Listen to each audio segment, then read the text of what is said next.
তিনি স্বরূপে ফিরলেন, জয় করলেন, সমালোচকদের বুঝিয়ে দিলেন তিনি আছেন, ফুরিয়ে যাননি। প্রথম ম্যাচে গোল না পাওয়ায় সমালোচনায় জর্জরিত হয়েছেন পর্তুগিজ মহাতারকা। তবে মাঠের জবাব মাঠেই দিলেন তিনি। উজবেকিস্তানের বিপক্ষে বড় জয়ের পর তখন মাঠ ছাড়ছিলেন পর্তুগালের ফুটবলাররা। হঠাৎ টিভি ক্যামেরা ধরা হলো ক্রিস্টিয়ানো রোনালদোর দিকে। সঙ্গে সঙ্গে পর্তুগিজ তারকা বলে উঠলেন, I am back, I am back. সত্যিকার অর্থে ফিরেছেন রোনালদো।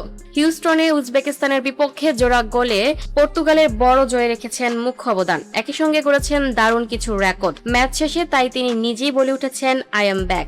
ডিআর কঙ্গোর বিপক্ষে প্রথম ম্যাচে নিষ্প্রভ পারফরম্যান্সের পর স্বাভাবিকভাবেই অনেক কথা উঠে যায় রোনালদোর পারফরম্যান্সের ঘিরে। বয়সের কাঁটা 41 পেরিয়ে তিনি এখন পর্তুগাল দলে বোঝা কিনা সেই কথাও বলেন অনেকে। সবকিছুর জবাব দিতে মাত্র 6 মিনিট সময় নেন রোনালদো।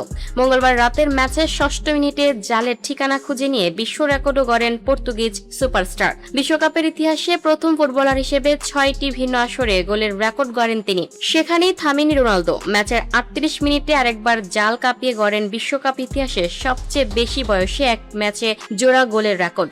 একই সঙ্গে বিশ্বকাপে পর্তুগালের হয়ে সর্বোচ্চ গোলের মালিকও হয়ে যান তিনি। ফিফা বিশ্বকাপে এতদিন ব্রাজিলের হয়ে সর্বোচ্চ 9 গোল ছিল ইউসেবিওর। তাকে টপকে 24 ম্যাচে 10 গোল হয়ে গেল রোনালদোর। এছাড়া আন্তর্জাতিক ফুটবলে 145 গোল নিয়ে প্রথম ফুটবলার হিসেবে 150 গোলে আরো কাছে পৌঁছে গেছেন রোনালদো। সব মিলিয়ে স্বীকৃত ফুটবলে তার গোল হয়ে গেছে 975টি।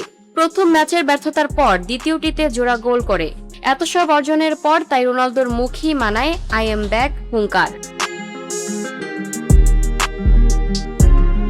Lucky Akter, up to date news, Dhaka.